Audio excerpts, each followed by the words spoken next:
Yeah, I'm sorry. I'm gonna have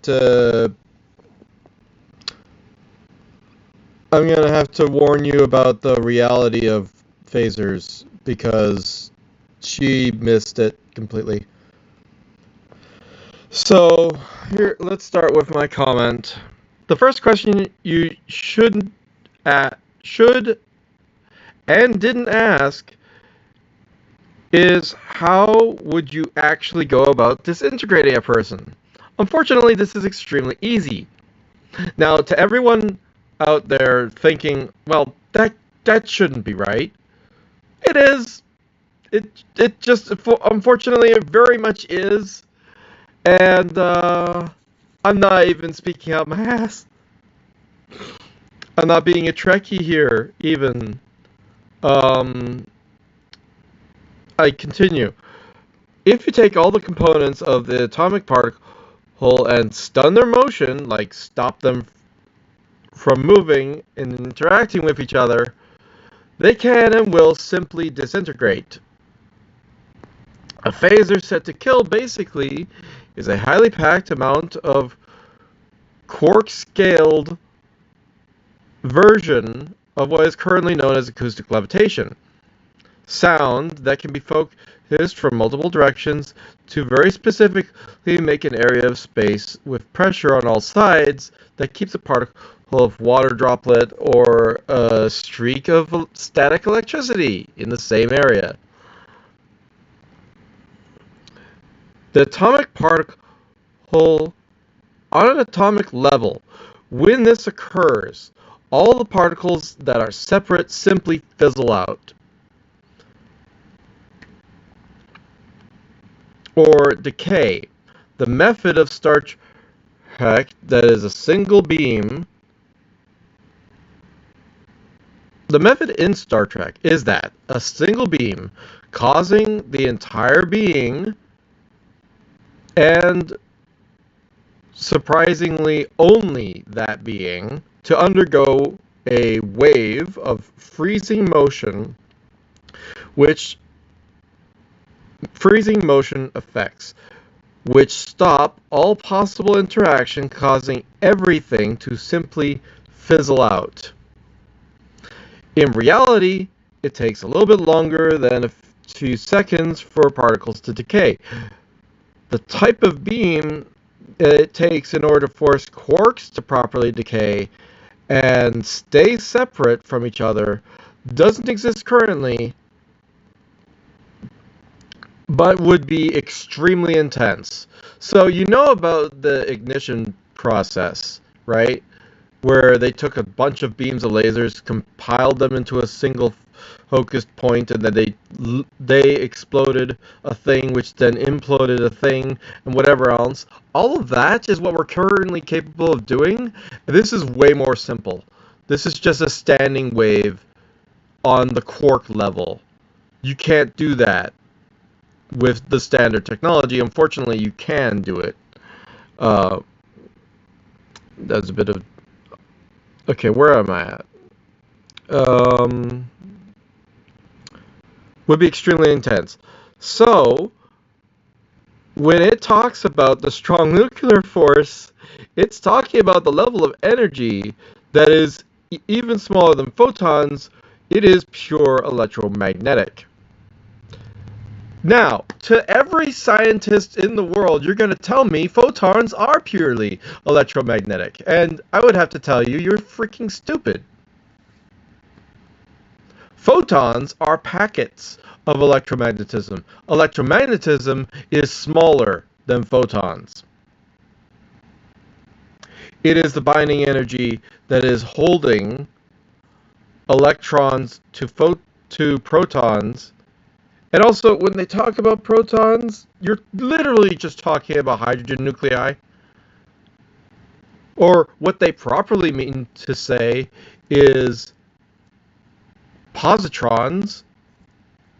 But positrons, as we all know, never just doesn't come across as nicely and as cleanly as protons. Positrons are redundant. They don't have a correct name. Protons, however, do have a correct name. It's just that we don't have a proper name for a positively charged electron. It's positron, which is stupid. Electron is its own thing. Positron is derivative. We need it's a, whatever. So that's why we do that. So if you're working with positrons in your beam, you know you're going to have you're working with antimatter basically.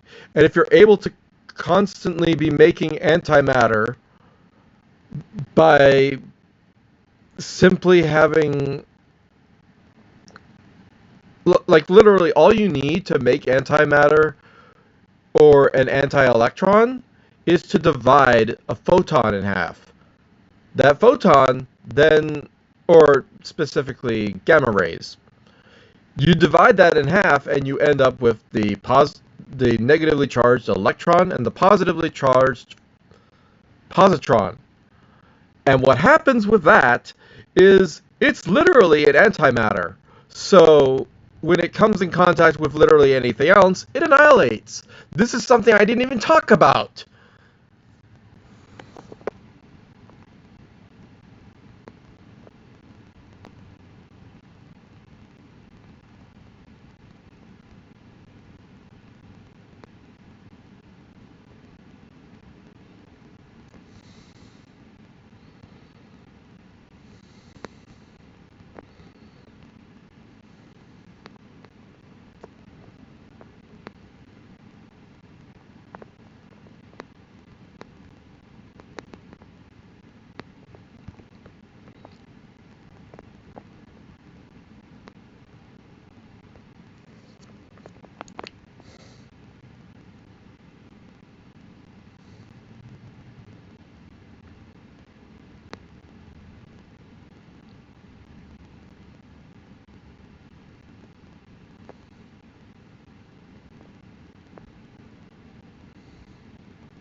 Yeah, most people, like the proton pack, is literally not protons, it's just the linguist failing of positrons being not as catchy, so we say proton. And if it's proton, it's just hydrogen nuclei. But if it's positrons, we're talking about antimatter. And with antimatter, that's a completely separate thing that most people are like, well, that can't be easy. It's actually extremely stupid easy to make positrons. They're just, like I said, with the gamma rays and everything. I didn't even get into that in my comment. So I had to make a new comment. I also don't know why I have randomly pressed enter in this statement. Like, enter streak of static electricity in an area, or whatever. Anyway, on the atomic level, well, this occurs when particles are separate. They simply just fizzle out and decay. The method is start because beaming an entire being, and surprisingly only that being, undergoing a wave of freeze motion effects, basically standing waves that are taking all the parts and forcing them to stay apart away from each other. So this really only happens on the electromagnetic, which is why I said the smaller than photons is purely electromagnetic. Unfortunately, this is not science fiction. The directed beam will not only go ghost straight through. I said go, but whatever. Ghost is it doesn't matter. It's an incorrect word. I was supposed to say go, but ghost. Yeah, that's true. Will go straight through a person, but it'll also disintegrate them. Like you realize you can make beams of positrons. You could just do that. It's a positron beam is only one part of it. If you were able to make proper antimatter beams, then it's way more easy to disintegrate anything, because anything it comes in contact with will simply disintegrate. They annihilate each other. So you would genuinely just send a packet, a concentrated burst of antimatter being created as it is just there, and then you do all the parts that makes the antimatter be made, and then you let them out in this beam, and the beam is like highly focused and everything, so it only hits where you want it to hit, and then the annihilation thing happens and you disintegrate parts of them. That this is not only possible, but it's scary how absolutely possible this is. Anyway, anything in its path and only things in its path, so you would be able to spread it out. Now, my idea of the standing waves was my first approach. Then I thought of antimatter, and I was like, holy shit, this is too easy. I'm not saying it's not energetically like extreme and you have to do something crazy in order to get that much power in a small space. This is why a phaser can power a transporter, you motherfucker. It is, sorry, that's not directed to anyone, just in general. Hello. A phaser can charge a goddamn transporter. That's how much power is in one of these things. One transport is easily powered by a phaser. You can overload it to blow up a giant part of a spaceship. Like, it's not great when these things explode. Thankfully, the energy beam is only one thing, but you could disintegrate. You could mass stun an entire set of people. Like, the phaser is crazy. The stun aspect of the idea that you could, like, force a person to undergo a general, like, stunning effect of their nervous system is very sci-fi. It's not at all possible. And 2 strikes would probably kill them, is the general idea. But then there's stun, there's kill, and then there's freaking disintegrate. And then sometimes you have to set it on, like, freaking, like, the highest levels in order to actually have any effect, because the person is so resistant to the effects of these beams. Anyway, the density, where was I? So you'd have to spread the laser in such a way that it would only interact with the individual. For the denser and heavier parts of the individual, you'll need to change density of the beam and control it where the beam lands. And using a lot of high-level computation, it's actually completely possible. So, I would like to direct you to a Chinese hologram system, which basically it's using standing waves to control the individual flecks of sand in this little box so you can make a hologram. And that is a level of macroscopic control over a lot of many individual bits.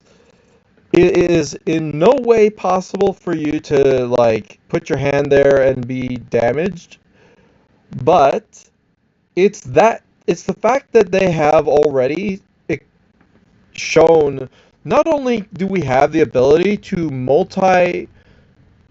or control a lot of different particles in the same area with overlapping beams and wherever else you want to do it, changing the frequency, changing the way the standing nodes work, Acoustic levitation is something that's like, oh yeah, and people talked about the sonic screwdriver is not real. The sonic screwdriver is fucking real.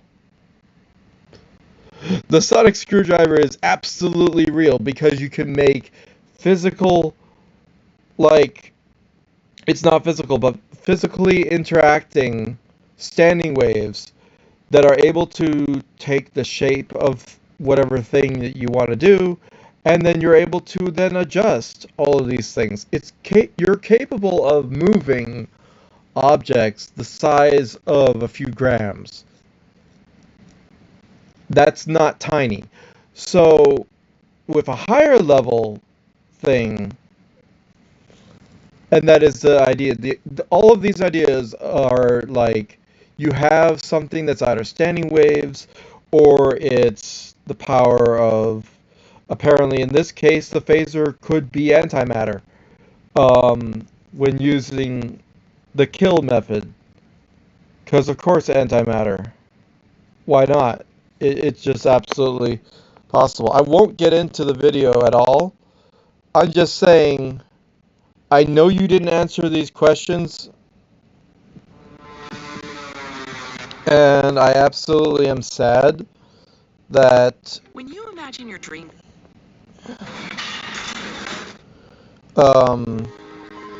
you didn't like the real scientific method, right? You go in and you try to figure out, like, not only what is the thing that is going on here, but what could cause the thing that is being described. And the answer to that is, I guess you just didn't know? It's not a bad presentation. I haven't given her a rating yet, but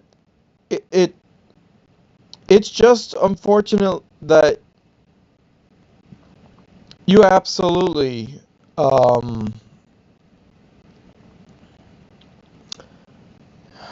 phasers to stun.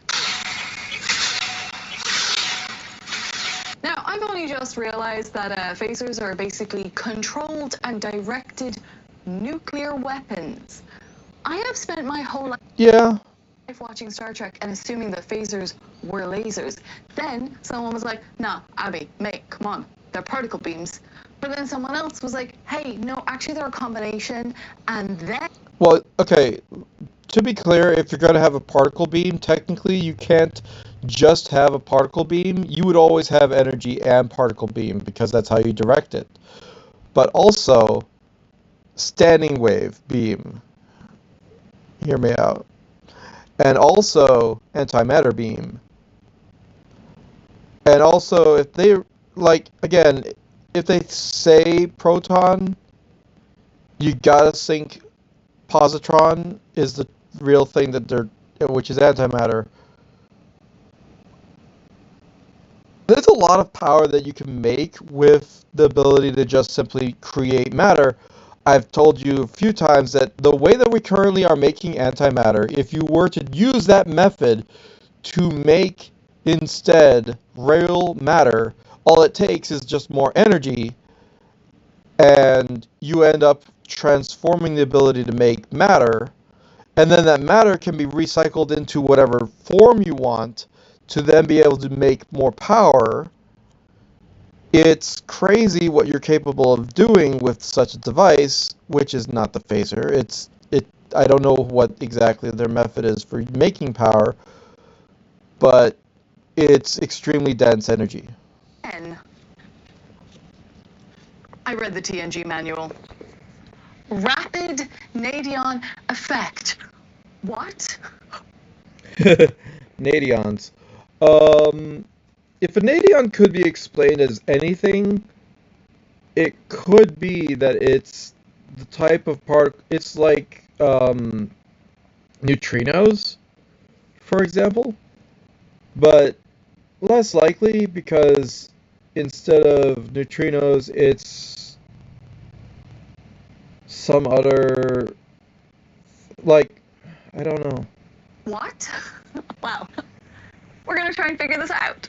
So, The TNG manual says that phasers are directed energy weapons with a complicated energy release process and were developed to replace pure EM devices such as the laser as well as particle beam accelerators. Now, the technical...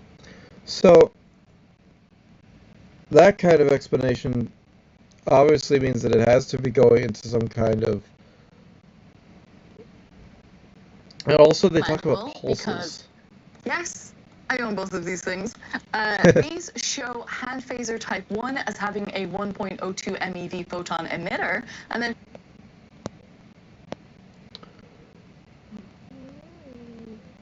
Yeah, photon emitter.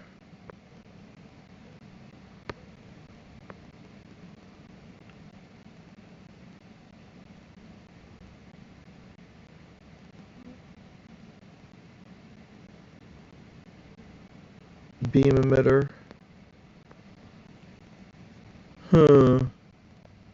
Phaser type 2 has a photon accelerator. I can't see a power rating for it.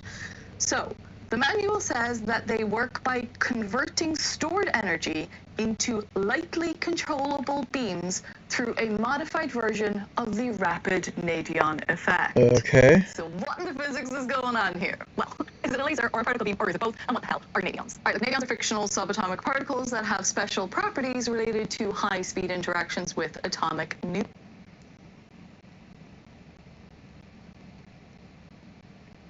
It could be quarks.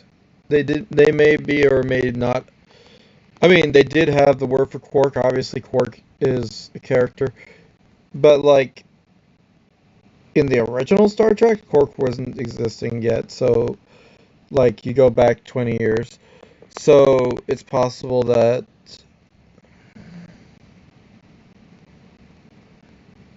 high-speed interactions within the top nuclei. Yeah, strong nuclear force is nothing to be... Yeah. Among these properties is the ability to liberate and transfer the strong nuclear forces within particle class superconducting crystals. Okay, so strong nuclear forces stuff is... If you can imagine the size of an atom, and then the size of a proton is smaller than that, and then you have the quarks that are working inside of that, then you have the gluons, the stuff that is the strong nuclear force components. That's even smaller than quarks. I said quark size. We're working with strong nuclear forces size, which is like, if you think of an electron as the size of a quark, you have to go smaller than that. So, pure EM field, but also with, like, densities, like, you can't, oh, and the other idea is that obviously is if you were to concentrate, in recent studies of science, if you concentrate energy to a very fine point, you're going to make a black hole. So it's possible that we could be just obliterating people by making black holes that absorb them and then fizzle out. That's another thing. Apparently, they can liberate and transfer strong nuclear forces within a... Okay, so the definition of that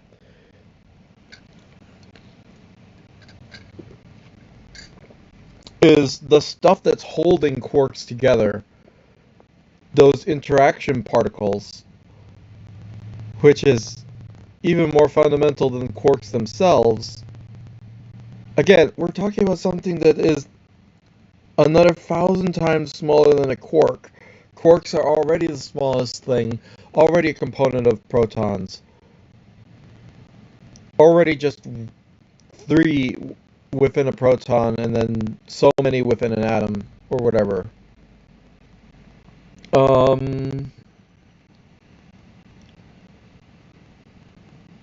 No, Umi crystals? Fush, fush, fu, Fusagami, Fushigami, Noomi crystals, which are so named when they appeared in research for Starfleet's Tokyo R&D facility. That materials being developed represent it as a vital sea of wonder before them. What? Class of superconducting crystal through a pulsed protonic charge. The effect is that the emitter converts pumped energy into a tuned phaser discharge. Okay, so two things.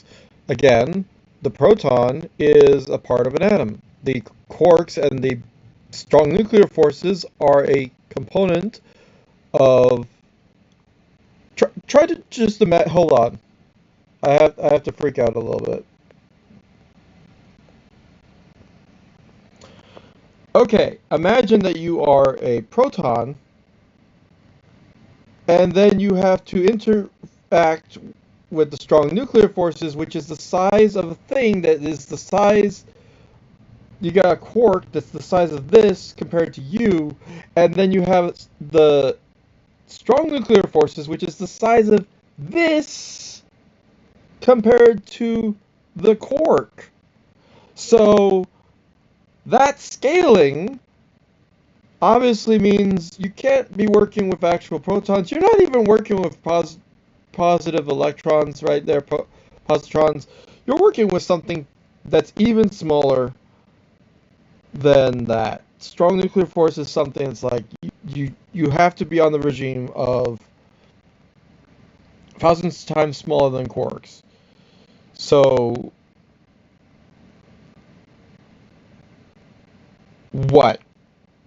The mixture of these terms is like, okay, really tiny particles, maybe we can work with that, but we're talking about strong nuclear forces, so it has to be even tinier than the thing that we're shooting it with just proton pulses.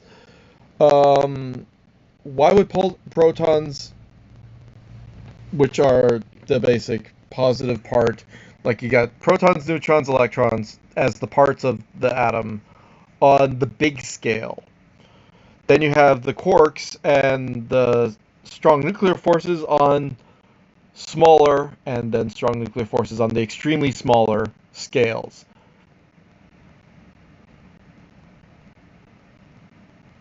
A proton beam basically could rip apart atoms. It's like shooting gigantic buckshot at an atom,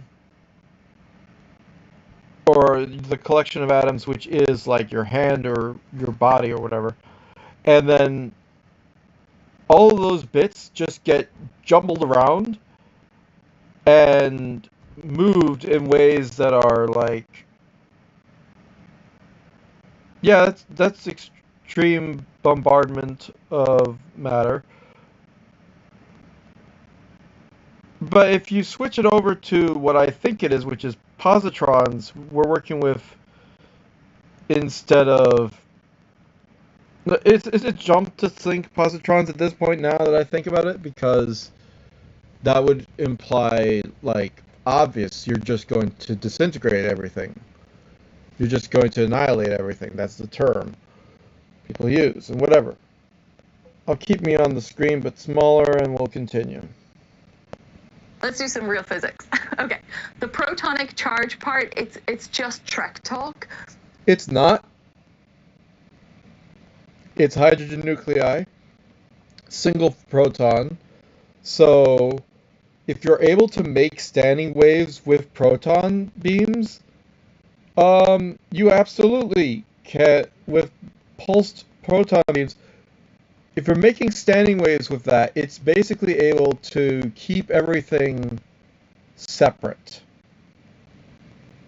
to a degree. It depends on the strength. Like, You'd have to be emitting a lot of gas at super high speeds in super controlled manners in order to do anything like this. Same as nadions. Nadions are not real particles, they're Church particles. Let's do some real physics. Okay, the protonic charge part, it's just Trek talk. It's not. Nadions are, but protons are not Trek talk. I don't know why she says this. It's weird. Same as nadions. Nadions are not real particles, they're Church particles. Nadions, okay, I didn't even look it up, but nadions could be theoretical particles, or it could be like, you have to realize we're also working with technology that undergoes the transformation of matter into a different phase so that it's not in the same regime of regular matter and is able to then transport through matter, which is why you're able to use a transporter. You're literally taking all the parts of someone, saying it's not going to be in this energy ratio, it's going to be at a different energy ratio, which means you're now able to slip through everything and be transported off to somewhere else and then reintegrate back into reality that is regular. You're still able to be affected by everything else, and cosmic rays and stuff can hurt your body, but like in general, and that's why in a plasma storm you don't want to transport through it, because you'll be affected by every single particle as you're passing through. It's really dense.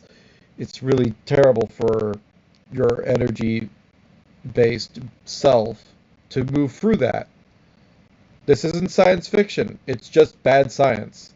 But we can make an educated guess about what they're trying to imply is the process and what's happening here. Because it sounds like they are actually modeling it on how a laser works. So we should start there.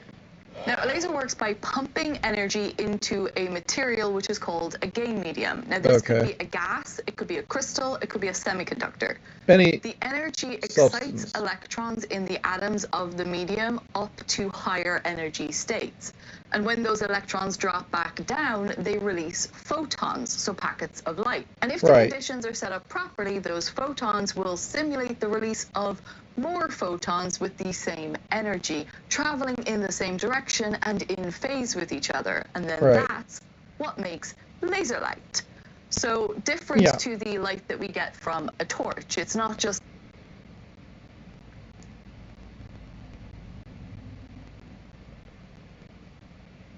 To put it more simply, it's like you force something to then direct out this specific photon that you're wanting it to go. Basically, by tuning the photoelectric effect, you can change the type of beam you're using, but then also you can direct it with electromagnetism and everything else, waveguides and stuff, so it becomes a beam, and it can only go in a straight direction because you've used lensing and everything else to make that very precise. A beam of light, it's a very organized, very tightly controlled beam of photons. So it sounds like they're implying a similar type of process. The nadions go into a superconductor. So what's the real difference between using a magnifying glass on sunlight? Well, a magnifying glass is just one lens, and then if you have multiple lenses, you can make a constant beam of that depth ray that's going to kill ants. But with lasers, it's a little more directed and a little more like precisely controlled, and it's not any spectrum of light, which regular sunlight is a lot of the spectrum of light. Not all of it. It favors certain levels. Lasers are very much this level, and it doesn't change very much because you specifically are forcing those to be the thing that you're emitting, the thing that the electron will interact with to do the thing you only get that result, this frequency, instead of having to focus all the stuff. Like, if you were to, you could transform all of the solar light into red, and then from red, transmit them again through a different prism of any type, and then just change their frequency again, so you end up with a different frequency that you want. And you could use regular light to make a beam and do things. It's just that this is very much more energetic, more direct, more... It's a lot simpler. Conducting crystal, and then using a pulsed protonic charge, they break the strong nuclear forces, which is released as the, and then stuff is released as the phaser discharge, I think. Now, the strong nuclear force is what is holding protons and neutrons together inside a nucleus. So the fictional process here is overcoming this nuclear binding energy. So no matter... Okay, maybe I was mistaken. I thought the strong nuclear force was the thing that holds the quarks together instead, and then there's also interactions with... So yeah, you would if it's only protons and neutrons holding together, then the beam would only need to be the size of protons instead of the size of gluons. How you put it here, phasers are operating in the regime of nuclear scale interactions, which are orders of magnitude more energetic than anything involved in conventional lasers. Now, there are only a few known mechanisms that can break apart nuclei in a controlled way. One of them is a high-energy particle bombardment. Okay. This is where beams of protons or other ions are fired at a target, knocking nucleons out of atomic nuclei. Now, this is like a very similar way. We can have a certain type of energy fired towards whatever it was, zinc or something, rod, and then we end up with anti-electrons and quarks and stuff. I don't know. The way that we're making antimatter at the current level. Imagine what if you can do something like that, but in a very tight form fit, so that you are literally Hadron Collider in a box, and you're able to make antimatter out of the regular matter. You could just do that, and then you just have way more. Also, the thing with photons is that it's like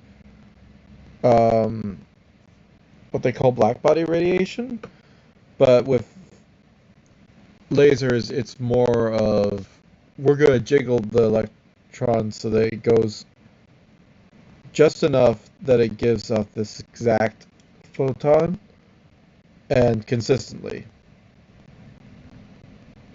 Yeah. Done in a lot of particle accelerators. Another method is high energy photon interactions, specifically gamma rays in the MeV range, which can then induce something called photodisintegration.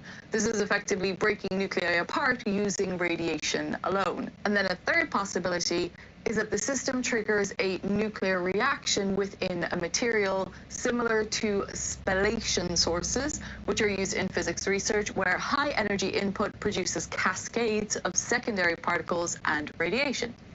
So, yeah, the cascade effect of how photon, the phaser works when it hits something on kill, and then it goes and spreads through the body as this wave of seems like heat and nuclear reactions, leading to the body to be disintegrated from the inside out. It's crazy, but that seems to be something that it's doing, so that would make the most sense. Again, with standing waves as part of the equation, it's a whole other thing. She doesn't even bring that up. Doesn't matter.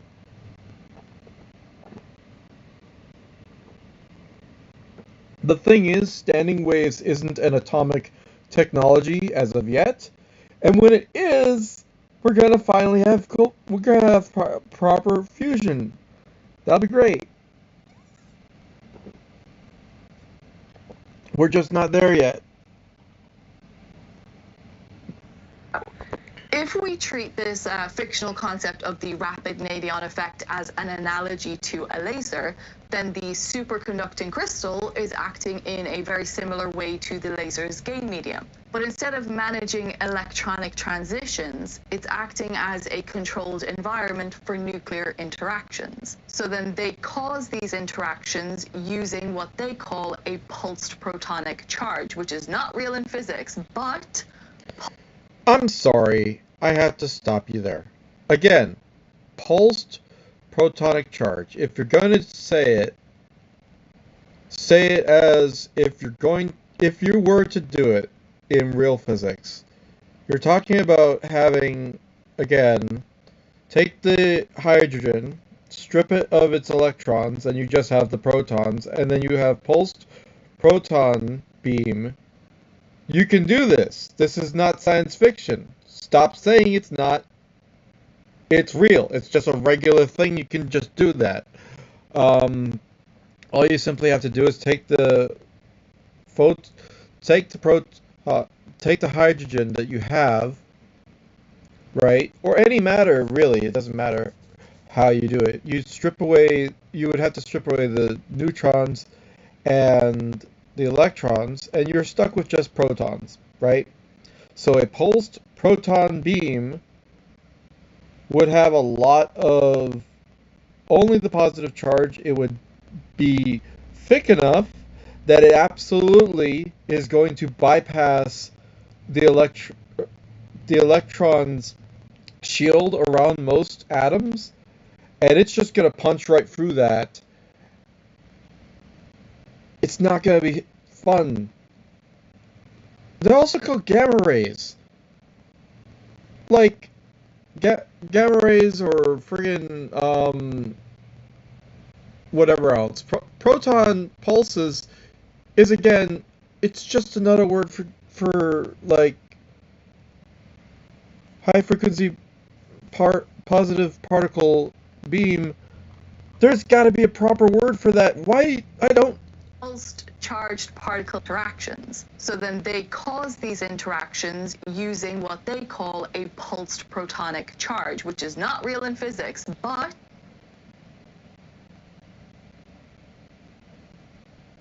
yeah, I'm disgusted by that.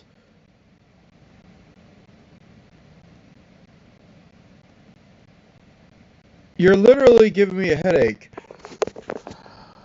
No, we've gotten to the point where I'm starting to need to rate your video because you've now said something incorrect of science, and that's a crime where I come from.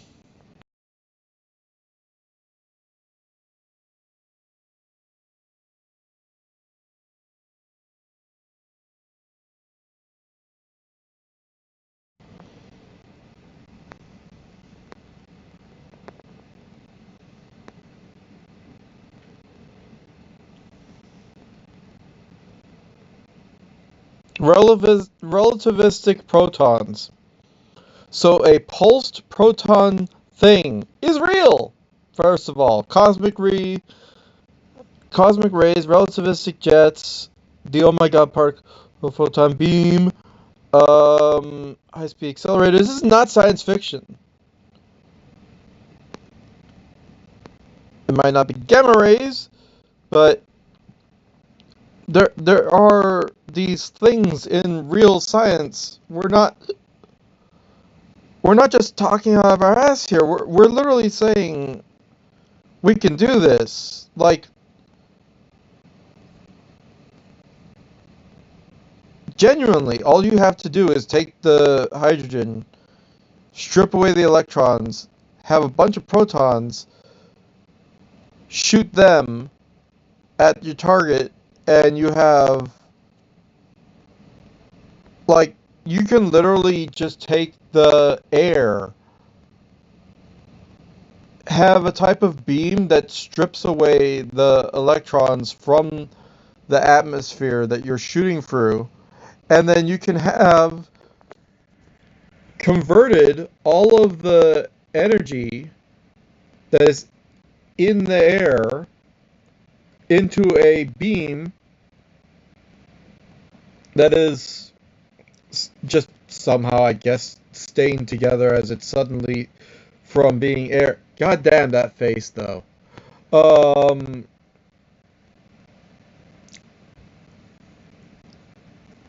It's like, this is not a laser. I'm like, okay, it's not a laser, but it's...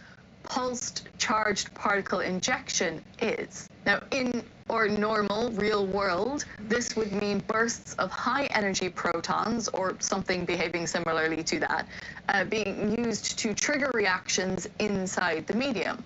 Pulsing is important because it allows you to control the timing, the intensity, and the energy deposition. So, yeah, another reason for pulsing is when you have pulses of sound and standing waves, you can force things to stay put.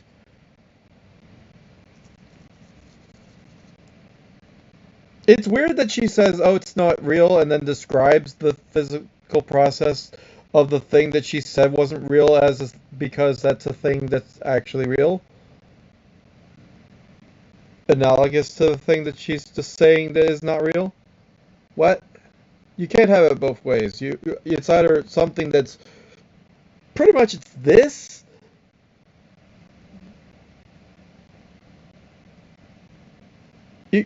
It's implying that this pulsed charge initiates... Hold on. Primary personal phasers start through membranes, small phasers type 1, type 2, are both high energy device. I mean, obviously you also have Cleon disruptors, stuff that's like, oh, it's just gonna flat out kill you no matter what, because it's way too uncontrolled, like who cares, just push it all out. That's what we talk about when we talk about like just straight up annihilating and whatever else stuff. It's crazy. Also, you have the lattice formula of, is that lithium to iron something? What? You have actual thermodynamic efficiency exhibits a 3% improvement. Type X main phaser. What? Hold on. This is just neat. Hardware arrangement and operation in most personal typeface configuration in the normal type 1, type 2, and the energy is stored in replenishable cerium whatever cell. The cell holds a maximum of 1.3 times 10 to the 6 megajoules. Okay, so 10 to the 6 is just 10 with 6 zeros, or whatever. 10 times 10 times 10 10 10 10 10.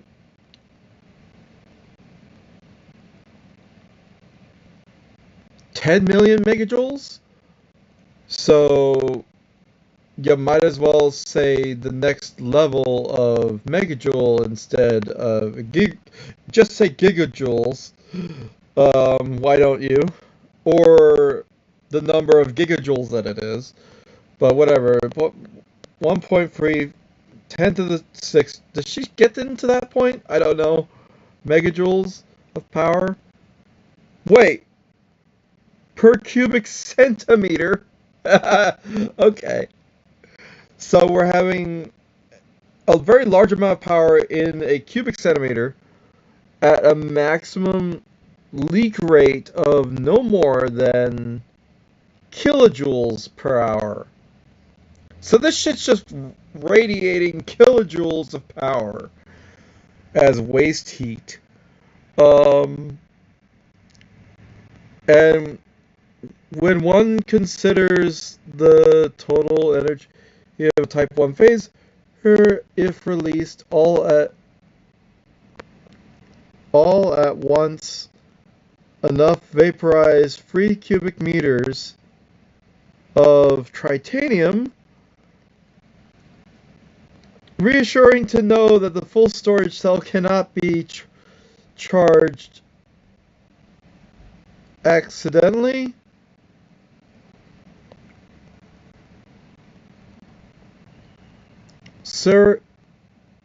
Cerium chloride must be coupled with LiCu F21 crystal for discharge to occur. The cell charge is be accomplished aboard ship through standard power electroplasma system on the field through bulk cerium crystal units. Type 1, Type 2. God, this book is crazy. She's not getting to get into any of this. And the phase beam with intense heat trick. The safety interrupt is a code process. Her power function in the phaser personalizing the phase for limited personal use. Keep has combinations widely width and intensity controls used to configure the safety condition. The STA is used as a part of the safety system while aboard Starfleet vessels. It maintains contact better phase between the phaser and the ship. Computers assume that the power are automatically restrained during shipboard firings and limited to heavy stun. Energy override commands may be keyed in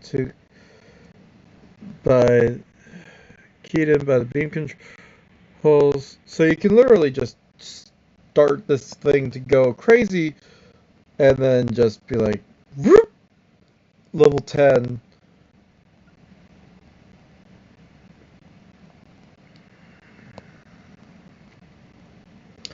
Yeah. These controlled nuclear reactions inside the superconducting crystal, and then the whole effect is the rapid Nadion effect. So once you start breaking apart nuclei, the outputs are really well understood in physics. And we don't get anything like a clean single type beam. What you get is a mix of particles and radiation. This would include protons, neutrons, maybe even heavier nuclear fragments. Well, okay, so what if you have things that are specifically meant to organize all of those bits so that you're only emitting a specific type of thing, and then obviously you would control those filters to allow for different types, and then you would have the absolute obliteration rate. As well as high energy photons such as gamma rays and X-rays. So then these particles all carry significant kinetic energy, and they are highly ionizing.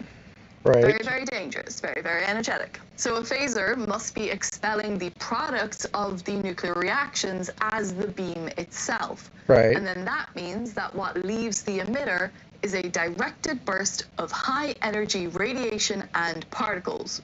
So it is both a particle and a laser beam. Okay. But it's really a controlled nuclear discharge. So a laser controls electron energy levels. A phaser would be controlling nuclear energy. Now, the manual says that the power level determines pulse frequency and relative proportion. The energy from the power cell combined with 3 modules route the shielded conduits to per chamber 1.5 centimeter diameter sphere of the something gallium arsenide. Here the energy is held by a temporary collapsible charge barrier before passing to the actual something emitter for discharge of the phaser. So it's like we make a Kamehameha and then point.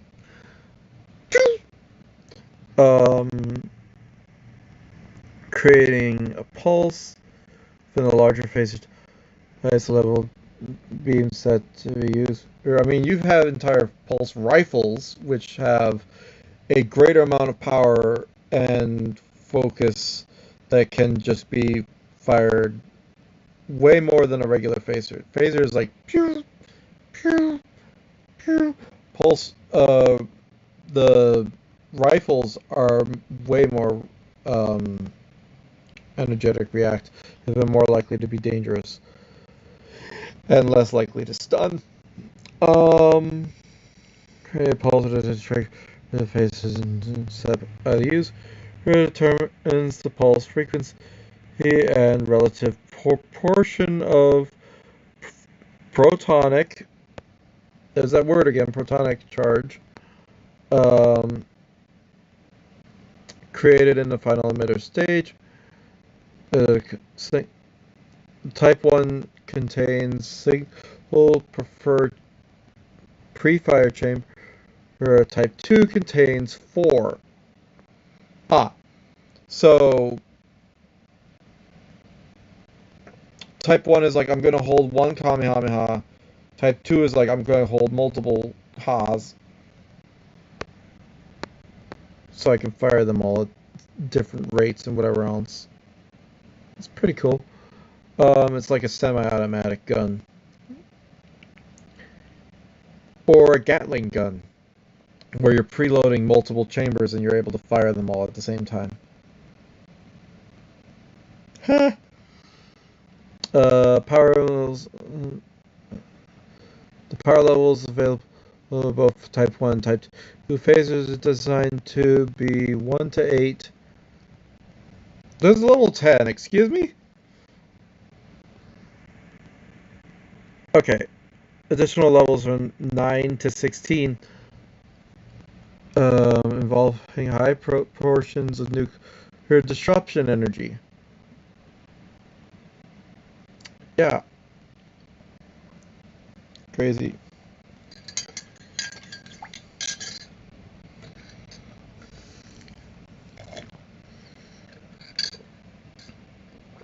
I woke up and needed to take a headache pain pill.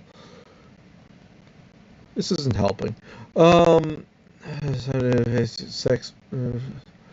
Except its power is nearly 50% greater. So not only does the Type 2 have 4 Kamehameha holders, and then literally that's what it is doing. It's like holds the ball and then it's like emit it, which is exactly a Kamehameha. And the following list describes the effects associated with each level. The setting is light stun. Discharge energy is this much energy for that much quarter of a second.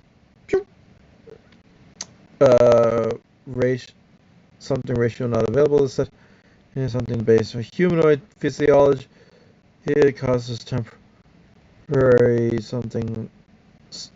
I mean, I assume there's portion of protonic charge in the final emitter stage. So this is basically what they're saying is deciding how much the crystal is pumped, which gives the percentage of the nuclear disruption force, creating a threshold for how many reactions you get. If it's below the threshold, you stun. If it's above the threshold, no stun. Now, this is where it starts to... That disintegration pattern is very indicative of we're trying to make sure. Well, that's specific. No, that's not stun or kill. That's atomize, which is a level beyond just kill. It's meant to, like, she has a virus. We're trying to make sure that all of the stuff that is her doesn't continue to move in the direction so that it doesn't end up killing the person it was meant to kill. Like, we're talking about getting rid of even the viruses, not just the person. Very high level kill setting. Get a little bit confusing. It's science fiction, so come on. But the manual says that phasers may be fired. Unfortunately, this stuff is high level energies and stuff that we are not currently doing, but it's, again, science theory, not science fiction. I'm sorry, you just don't understand. One way through the ship's own shields due to EM polarization. Now, polarization is a general property of electromagnetic waves, which suggests that some component of the beam is electromagnetic radiation, which we've already talked about. So the weird thing about shields is that you can have this idea that a certain polarization will allow you to go straight through the shields, whereas another polarization will stop that same beam from coming back at you.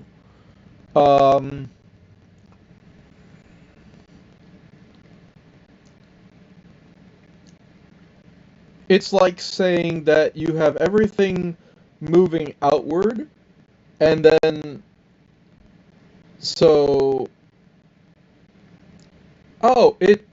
this makes sense. If you talk about magnetism, then obviously whatever it is that is in this beam is going to go with the direction of travel of the magnetism, which is supposed to be facing away from the ship. So it all goes outwards, and then obviously anything else is going to be, if it is faced back at the ship, like a magnet.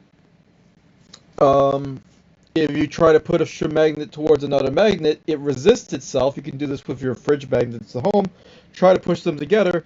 It is really hard when it's south to south or north to north. However, on a shield type system, you just have to change it from now, if it's north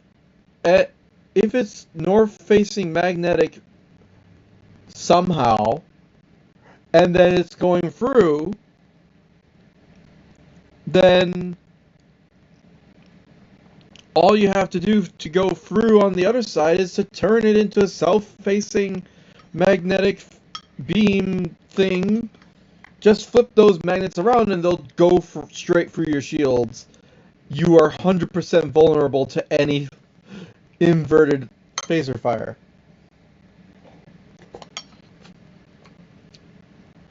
Just highly suggest that you are sending tiny little bar magnets, which are the protons or the electrons or positrons, whichever one you're using, with a specific polarity. Please understand, as things go through space, they can change their position, and it's possible that even if you have a polarized shield system, you're going to have the chance that some of the lasers might get through the shields anyway, because they can't be controlled throughout the entirety of their passage through space. So, yeah, that's gonna happen. but that this can be tuned or aligned in a specific way, which allows it to interact differently with the ship's shields. And now the manual also says that stun results in simple electromagnetic effects on the body, whereas higher power leads to nuclear disruption. Okay, so if I were to think about what it takes to do things with the body and to make a stun situation, a couple things come to mind. The nervous system is one of them, and electrical resistance of skin is another. So in general, you have to have some kind of beam capable of going through the skin, interacting with your nervous system. This is not just going to interact with your nervous system. This is going to do other things. And so,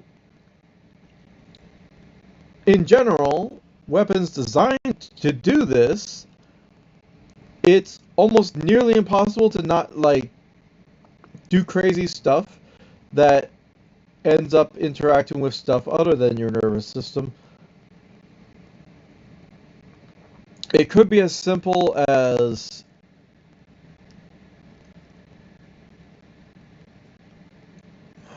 overloading the spine, or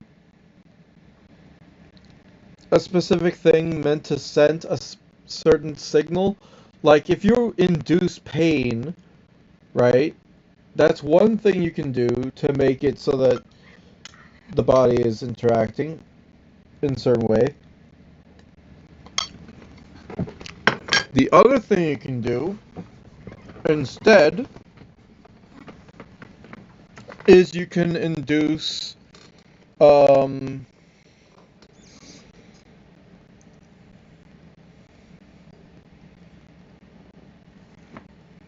there's all sorts of senses that you can mess with to make a person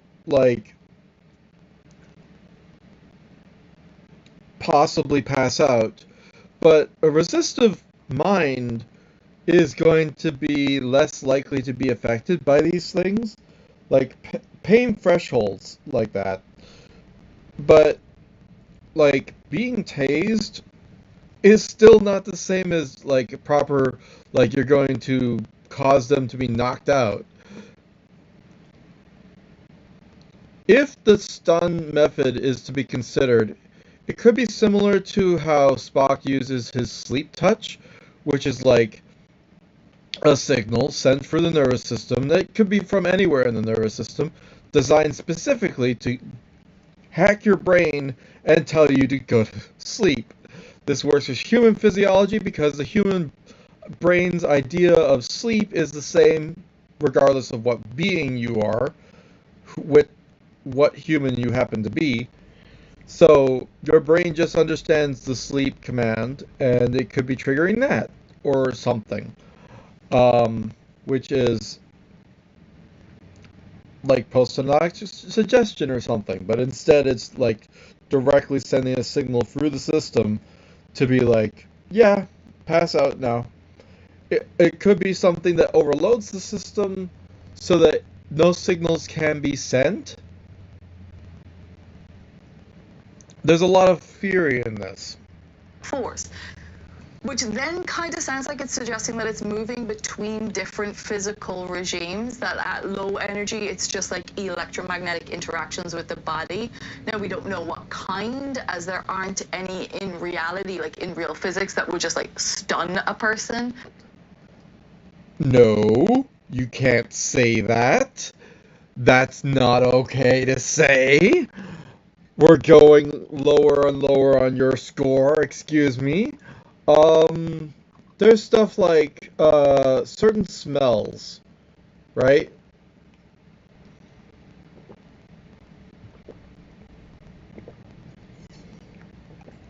You can have certain smells that can overload a body.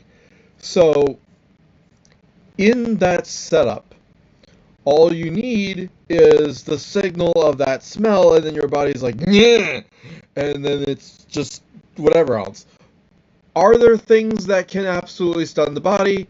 Neurotoxin is one of those type of things, And so if you have those type of things, you're able to have maybe certain chemical receptors or whatever else be triggered, emitted, whatever else. And if you know how to do that well enough, maybe you can do something like that in beam form, where all you really need to do is send a signal that the neurotransmitter system picks up, does the rest of the stuff itself. You don't need chemical components to do this, by the way. You can just send the specific energy signal, which is very tiny amount of electrical signal, but it has to be able to penetrate a body. So like you can make a person's arm go numb, like the idea of your leg falling asleep or your arm falling asleep.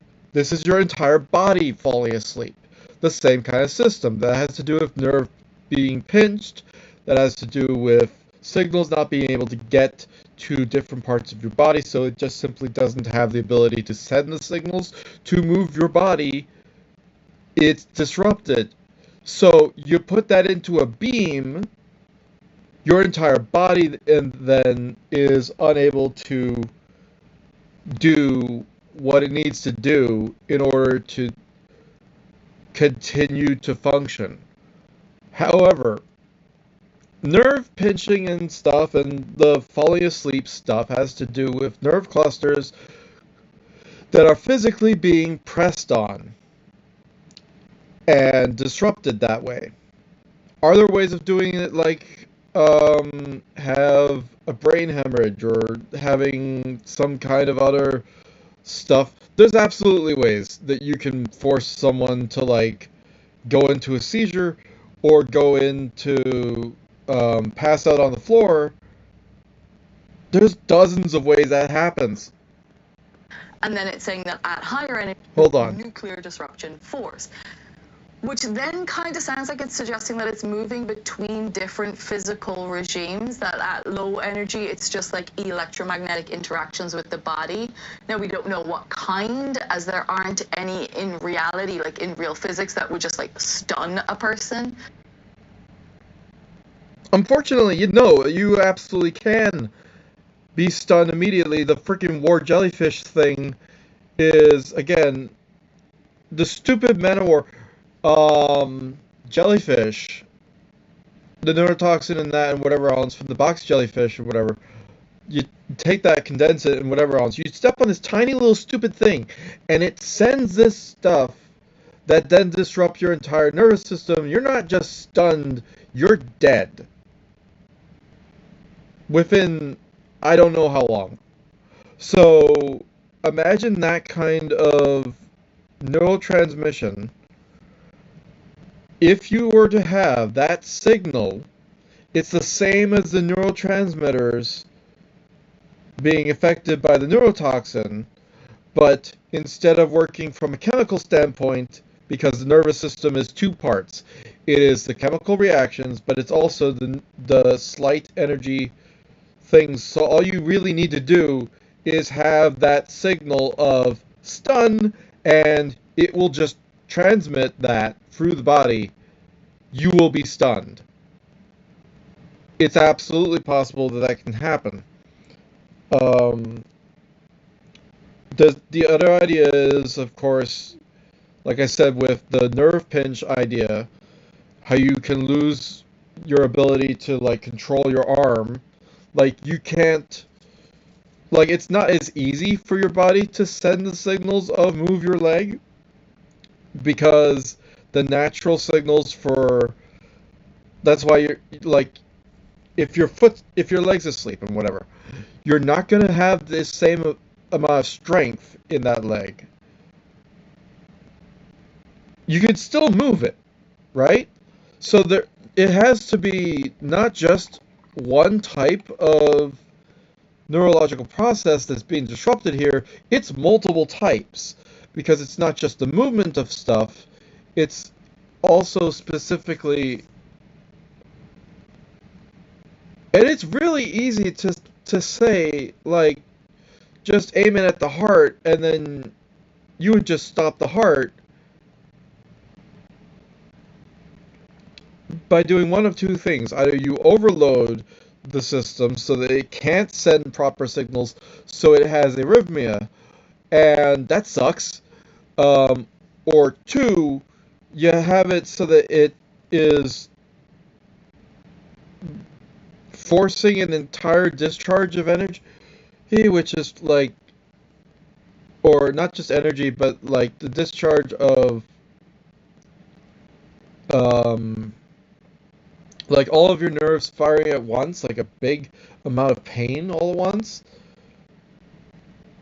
Like going into shock. This is another thing. You can be in shock, not realize you're in shock, and all these other things are able to affect you, but then you don't have any awareness of it because your body isn't transmitting those signals. Being in shock is a crazy systematic. It happens for the entire body, or certain parts of your body can be in shock, or your entire body is in shock. But like it's a thing that is a full shock to the system. That being able to be induced by a laser beam is not out of this world. It's real. It's just not practiced. It's just not invented. It's just not like the whole idea of a pace, of one of those shocking defibrillators, is they'll send a gigantic charge of energy straight through where the heart goes to outside, so that they're all sending one signal at once, and that it's kind of like, stop. The natural system will just restart after a second, but that's the only thing that actually helps your body, is that your natural system is able to be like, okay, I paused for a moment, now I'm back to my regular rhythm instead of irregular rhythm. But if you're already alert and alive and doing things regularly, then a shock like that is terrible. But it's like it stops everything for that second. So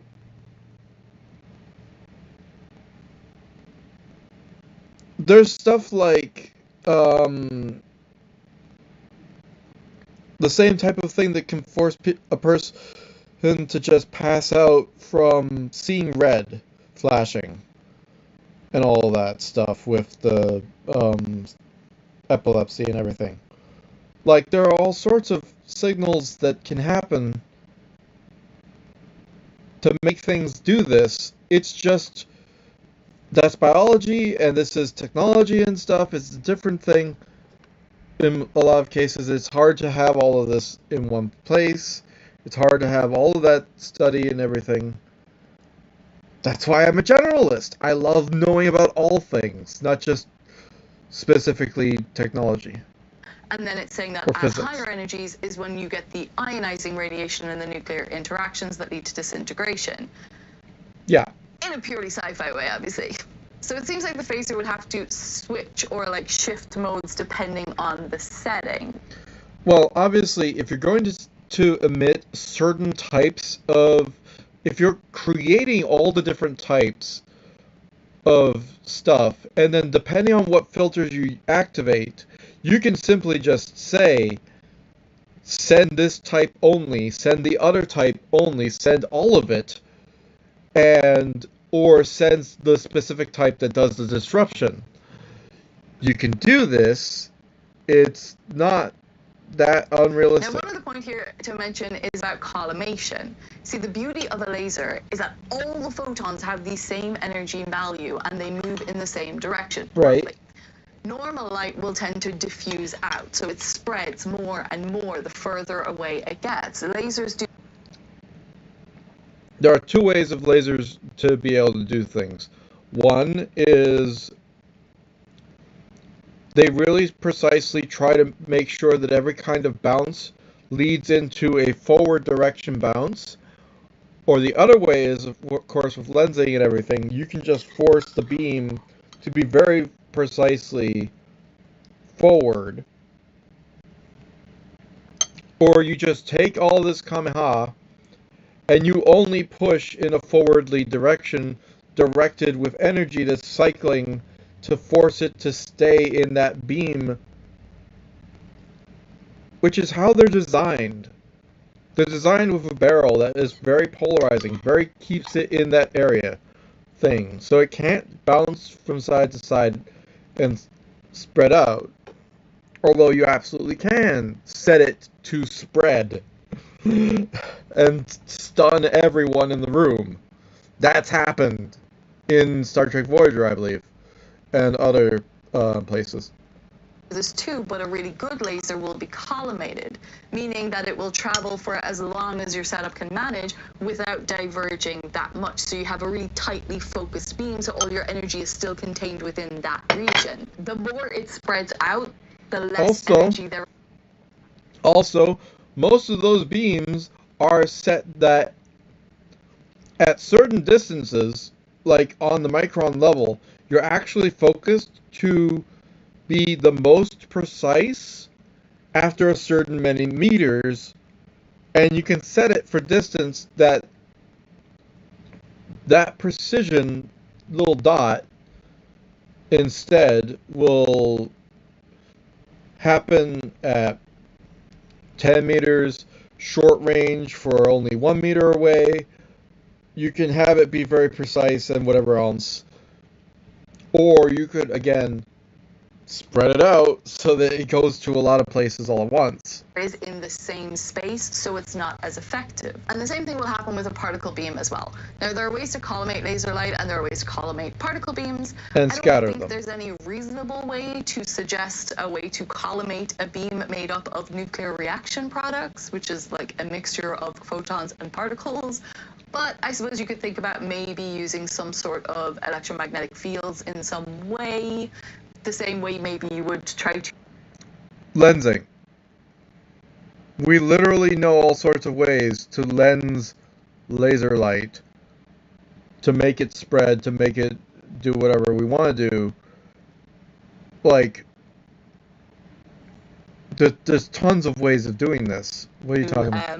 Use a magnetic bottle to direct fusion products out. We talked about this in the episode, or the monthly deep dive that we did all about nuclear fusion in The Expanse.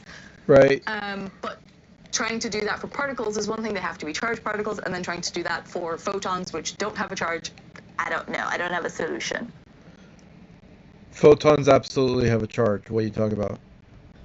But the truth is, if we're going to be imagining a superconducting crystal that is excited it's neutrons by that don't have a charge using nadions, I think we can let some things go. So, nadions are theoretical. They're not science fiction. They're theoretical. A phaser is a directed energy weapon that uses high-energy photons as well as protons, neutrons, and maybe even some other reaction products in a way that is tunable. If you turn the power down, you simply stun someone. If you turn it up, you disintegrate them. I love some nerdy sci-fi language. Okay, so all of that is like, okay, you've lost so many marks for saying protons can't be directed for some freaking reason. I don't know why you would say that. No one would say that who's a scientist. You can't say that. Because it's not true. You absolutely can direct protons in whatever direction. The also idea, the summary is, you didn't think of antiprotons or anti-electrons, and that being another thing that you can literally just make out of putting the certain energy into a thing to make gamma rays split or whatever else, and you have anti-electrons.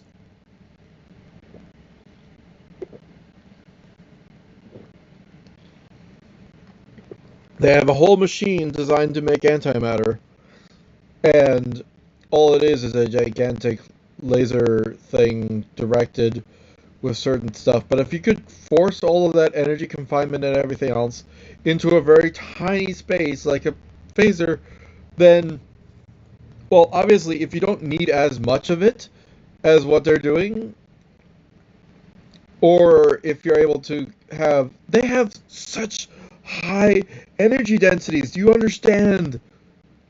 You don't even understand.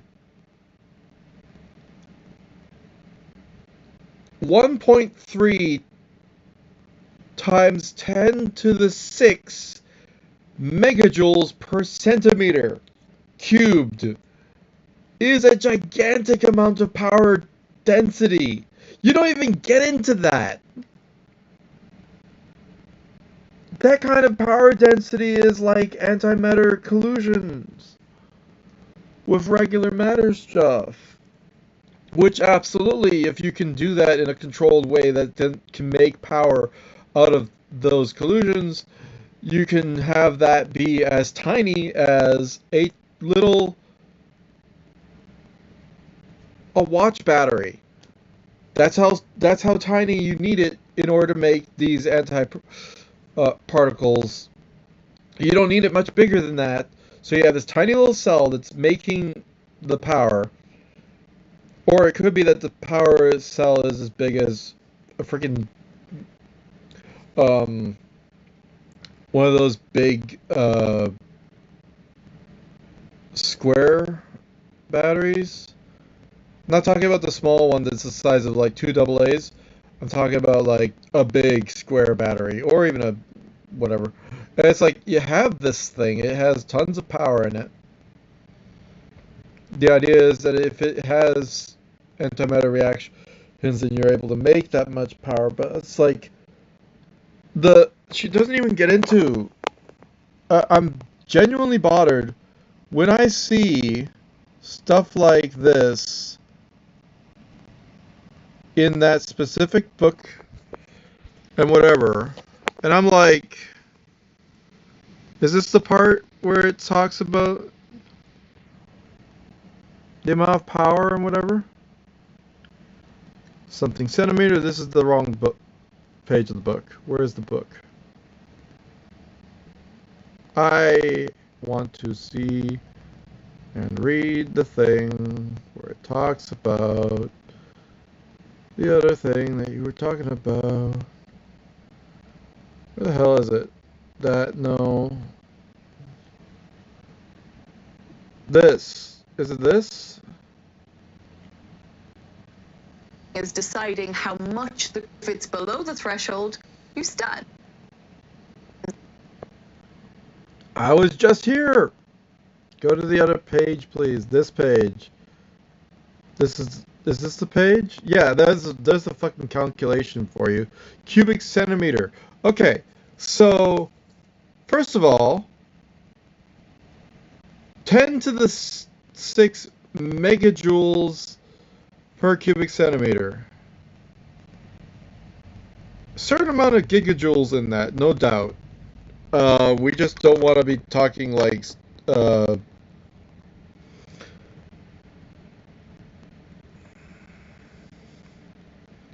it's less impressive when you say gigajoules because gigajoules become the standard. Instead, if megajoules are the standard, and we already understand that, then it's like, okay.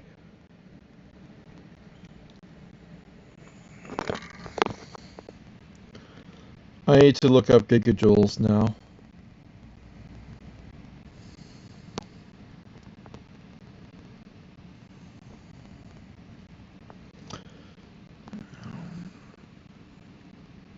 Billion.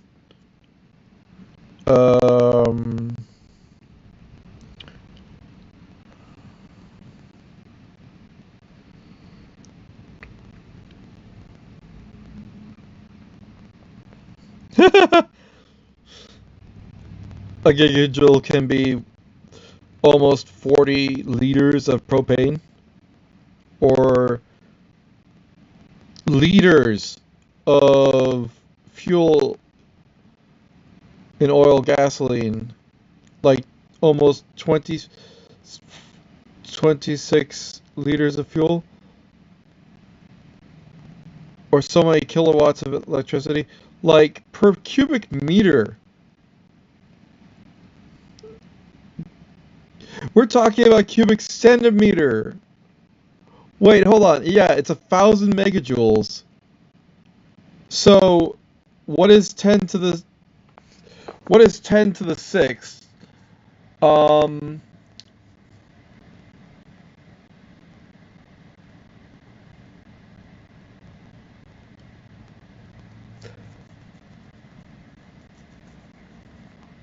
Wait, no.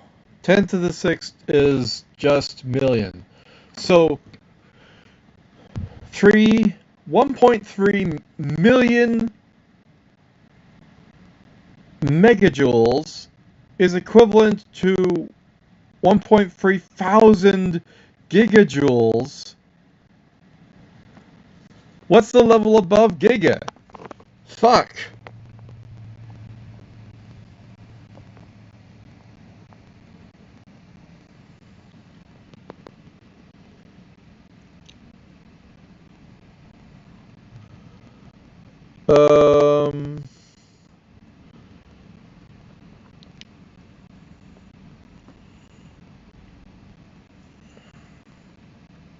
A trillion joules. What is the word? Kilojoules.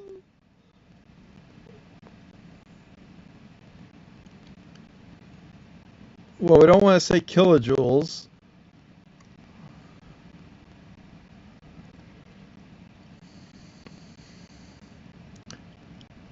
Yeah, 1 million megajoules. 1,000 gigajoules. That's the level we're working on. Or kilojoules. No, that's kilojoules. Joules. What? What is the actual word for this?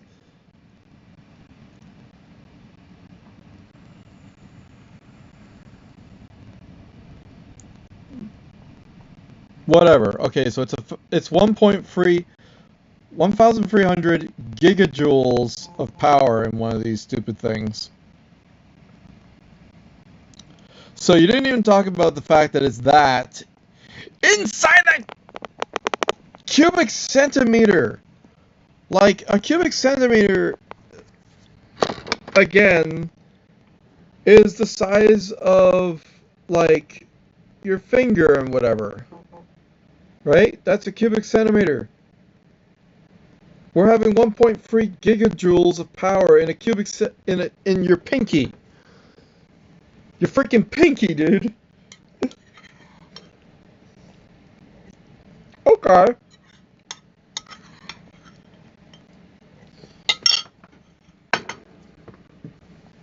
Cubic centimeter. So that's about the size of 1/3 of a Duracell battery or something. Like, the amount of power this is trying to say that it has is stupid.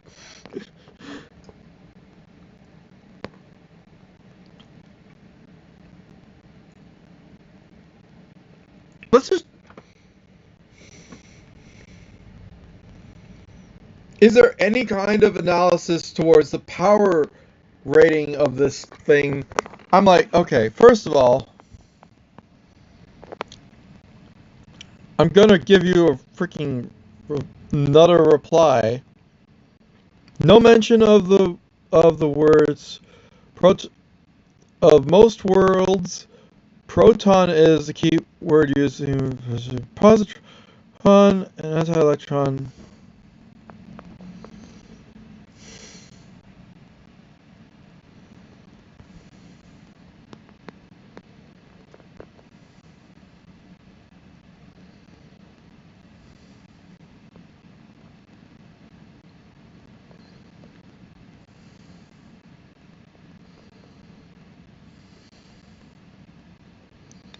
Where's the freaking up arrow?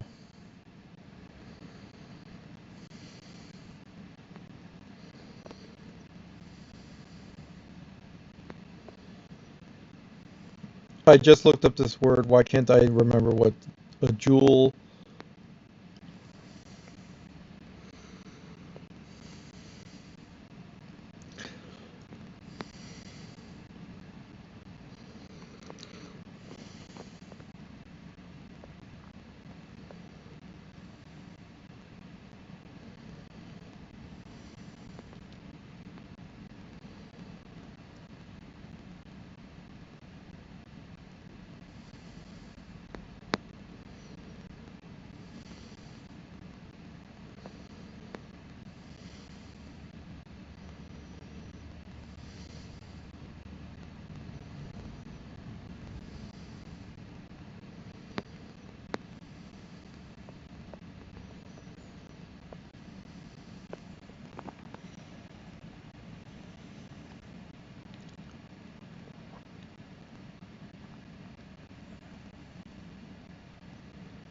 gigawatts, which is a different measurement. It has to do with the amount of watts. The joules are a different measurement, but whatever. It's a gigantic number.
Yeah, I think B minus is correct for this video.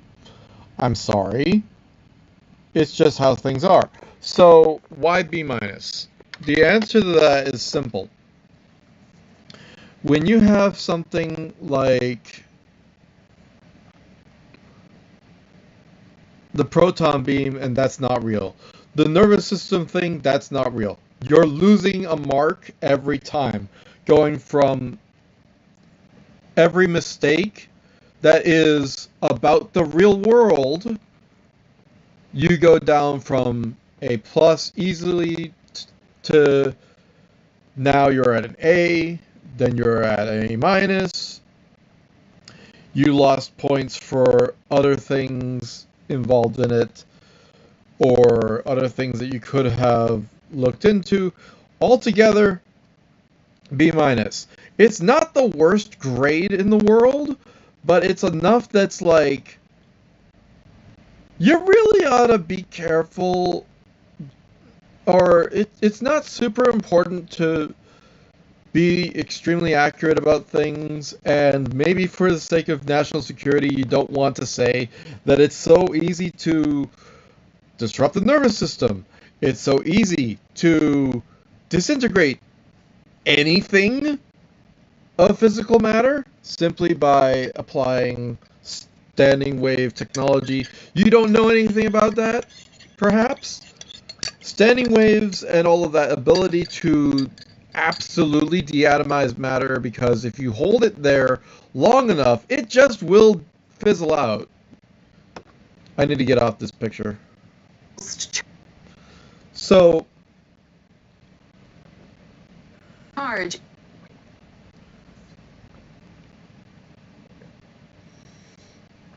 Unfortunately, yeah, you get a B minus. I've given other people a lot lower grades, so you should feel better about that. But, like, there's a lot of things you do cover.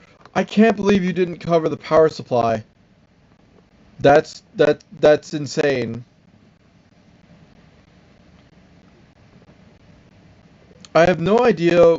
It doesn't really matter about the name of these, like, power cells or the distribution systems or whatever else like that, because it just is what it is, and it just simply would be named whatever. But proton things and this saying that's not possible, or nervous system things saying that's not possible, and then not elaborating as to, well, what could mess with the nervous system. Well, we also know about Spock and his pinch and whatever else, nerve systems. It's like it tells your body to sleep. Like, you can just do that, or you could literally, Spock has the ability to say to your body that it needs to have a heart attack.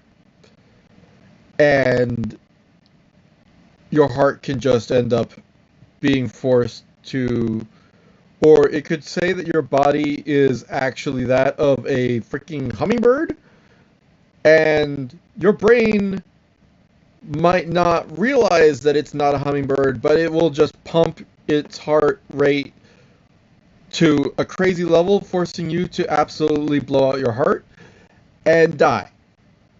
That's Spock's ability, and be very careful with that stuff, because you don't want to have that happen in reality. It's absolutely possible in reality, however, also just as much as in science fiction. It's not science fiction. It's just not practiced yet, thank God.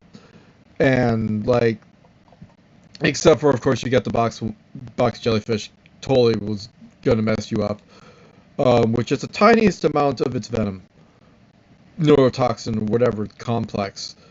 There's all sorts of things like that. And it's like, yeah, no.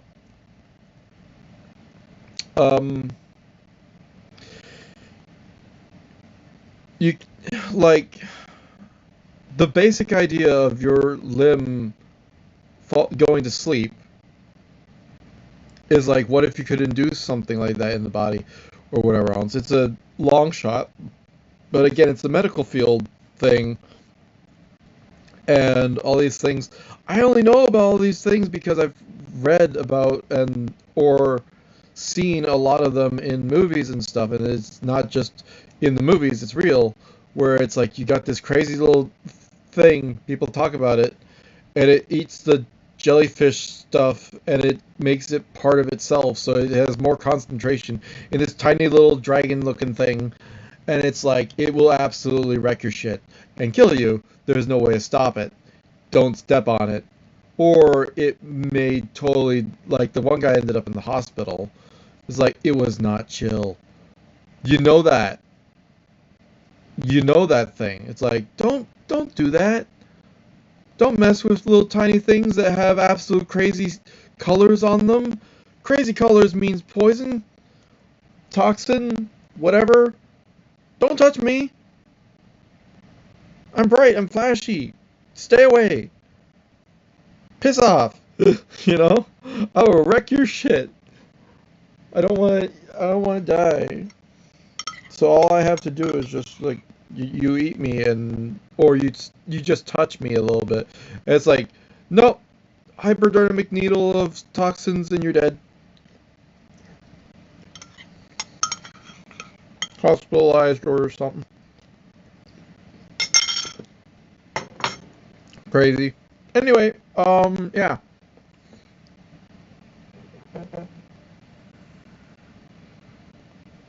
I can't blame anyone for not having the information of standing wave technology and I mean, people still don't think. I've been through all of the different topics. I don't think I have anything else to give. Energy density of that type would definitely make a black hole. Yeah, most likely. The phaser gigajoules and whatever in power density per centimeter is like, it's not lightning. It's way more dense than lightning. And like,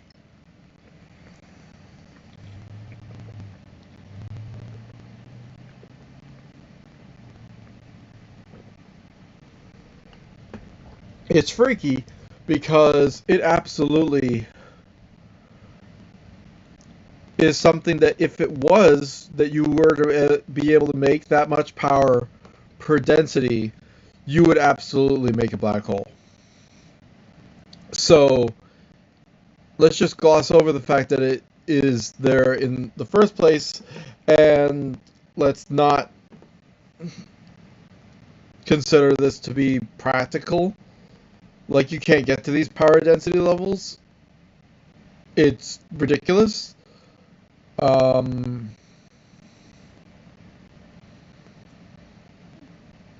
But what if you could, and the mechanisms to doing that? Like, technically, if you want to, there are ways of doing it. It's just you're also making a nuclear explosion possibly happen in a controlled way in a microscopic scene where it's like it's all held together and whatever else. Something like that. And instead of making a black hole, you're making, like, it could be a literal micro-nuclear bomb. Micro still being the size of your eyeball or whatever. Yeah, phasers are crazy technology. Like, you look at a megawatt laser, and then you look at the idea of a gigawatt laser, and then you look at this thing, it is 1,000 gigawatts. Like, they didn't even use a gigawatt, they used megawatt lasers at the ignition, didn't they? They didn't even use gigawatt lasers yet. So it's like, wait, gigawatt lasers, or gigajoule lasers, whatever. Joules are stupid, crazy. Like, how do you even explain that? Gigajoules are insane.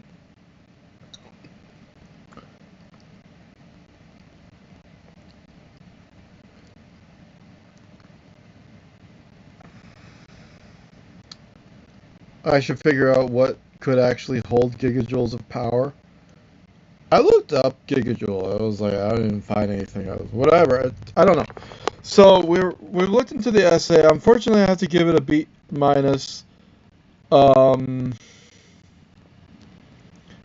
Basically nuclear weapons. They're not basically nuclear weapons. They flat out are.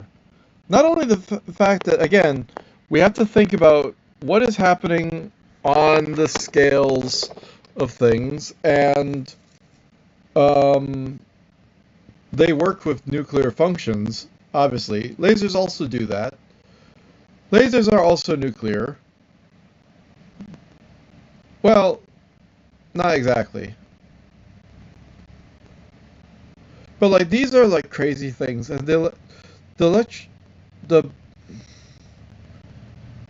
the strong nuclear force to mess with that, that's an extreme amount of power.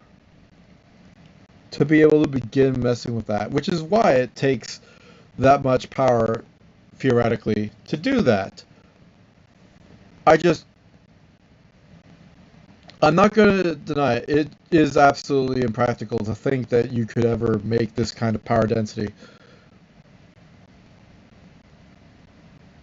I'm still stuck on the fact that they have the ability in Star Trek to change the phase of matter is an idea, which you're going to need to do if you're going to want to do time travel.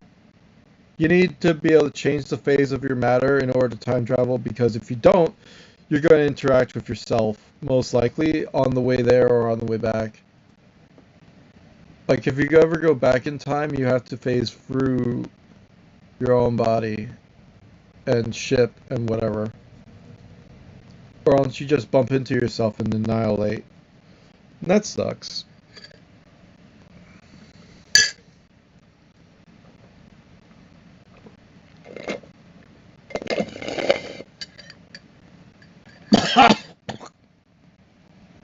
What the hell?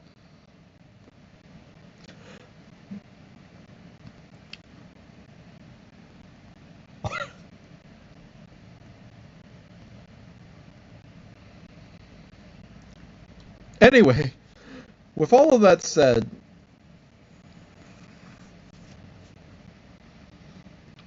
yes, science fiction, technology, and whatever else, but if you were to have something of the level of gigajoules or whatever else, you're working in levels that are so high that there is the potential that you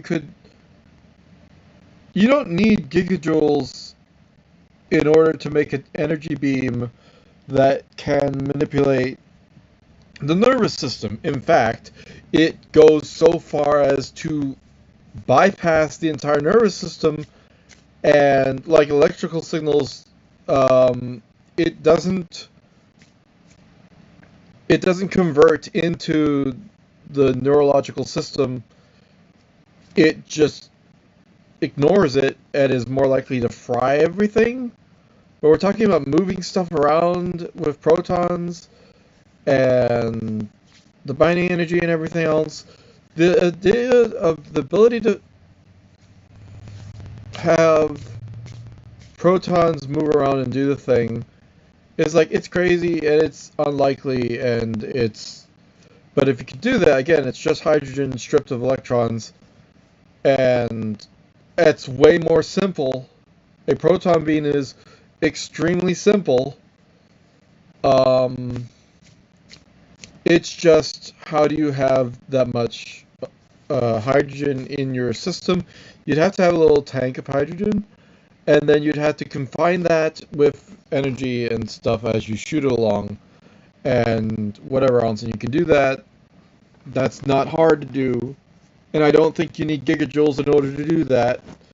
And all of these things are like a lot more practical than you might think, and require a lot less power than this thing is rated for. That's just crazy amount of power per cubic centimeter. I don't understand.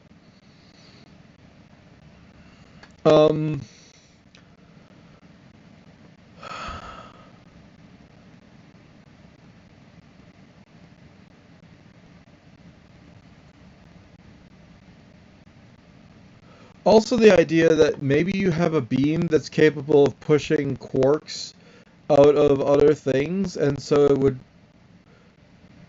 make new matter as well, so you could essentially, inside of the matter that you're interacting with, push the quarks out of the thing. So you then have, as you come into contact the beam with the target, you then have the ability for a cascading effect that is purely about the dynamicism, the dynamic system, which is your target, and the quark fountain that you've created. And if you are able to control any of that in any way whatsoever, it is possible you could have some scattering, but like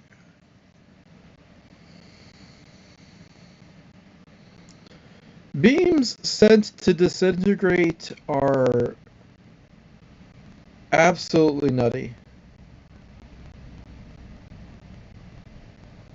Whatever. Okay. And again, yes, the sonic screwdriver is real. That's about it. If you like, I still like the video.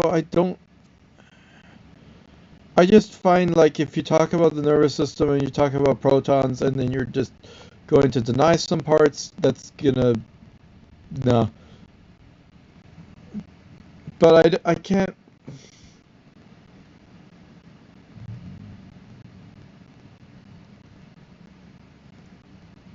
Without extensive research that I've been doing for the past 15 years, like, it's hard to imagine going into this with only the limited understanding of all these things and not knowing stuff like all the stuff that I've learned over the years. What was in the end of the review? On someone, if you turn it up, you disintegrate them. I love some nerdy sci-fi language. In conclusion, phasers are not lasers. They're also not particle beams, and they're definitely not plausible. Not with anything that we understand right now. Actually, they totally are plausible. They're just extreme level power stuff, but also you have to work with. I'm pretty sure you have to work with things that we like. It makes me think of the same kind of thing that we're already using to make antimatter. Just take that same beam, that's a phaser, but then also we have discriminators and whatever else, and maybe the part of the beam that is, it's like a very tiny thing that we're using to make all this happen, instead of the gigantic football field sized laser system that we're using in the collider to make antimatter at the moment. Anyway, nadions and pulsed protonic charge are Trek talk, but Pulsed protonic charge is stripped hydrogen and is real. Nadions, I don't know nadions. I don't know that one. I know that one. I don't know that one. Okay, what's a nadion? Hold on. Excuse me? Victimu! Generated such charge track of the primary energy component and other phaser weapons. Produce rapid nadion effect. Liberates atomic nuclei and disrupts the strong nuclear force that is allowing beams to disintegrate matter. Yeah, basically you do the thing that stops the stuff from holding itself together so that you then have the ability to absolutely force it to stop being a cohesive matter, which is a real thing you can do, but involves things, I'm guessing, standing waves. The nadion effect is like,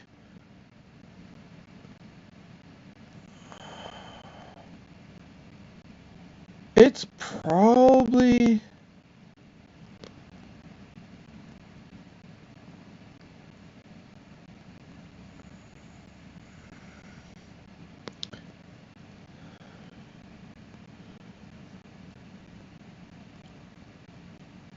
but the problem is this is actually science theory fiction at the moment, but science fact if you were to really think about how you can have these nodes of energy and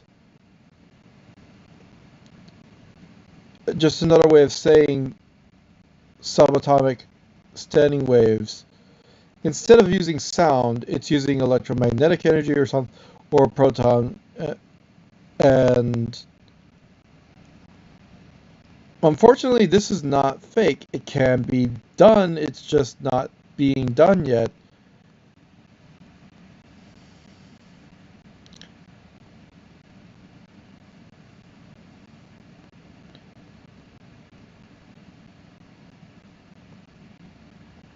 Like, imagine if you had a kind of thing that can disrupt the energy of the strong nuclear force.